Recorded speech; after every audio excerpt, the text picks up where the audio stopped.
Merhaba arkadaşlar. Bugün şurada çığlık var. Çek.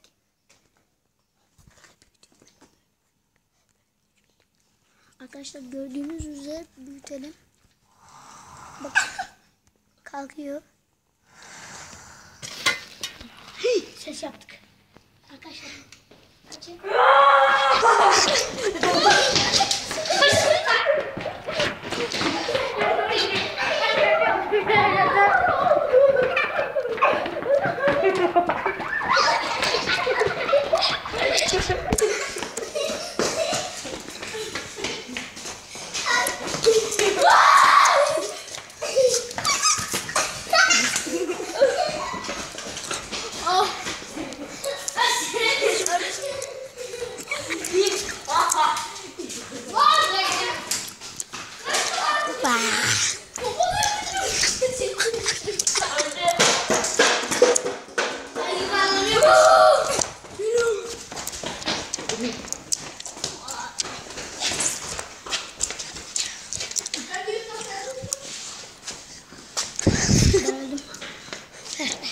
Ben çekeyim mi?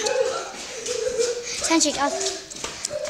Arkadaşlar gece işte siz de çağırabilirsiniz. Play'den söyleyin. Böyle optimize diyor, gerçek yani arayabiliyorsunuz. Çığlık çok güzel oluyor. Çek.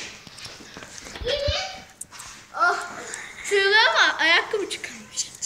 Git sen. Biz buradan çekelim. Zor şunu. Boğdu.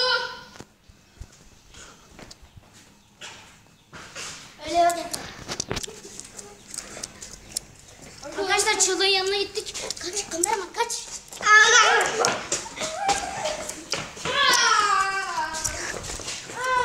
Beni sen de kaç. Yanına git. Kaç. Beni görmüyor. Beni gizli çekiyormuşum. Arkadaşlar şu anda gizli çekiyoruz. Çığlık bizi görmüyor. Arkadaşlar biz gizli çekiyoruz.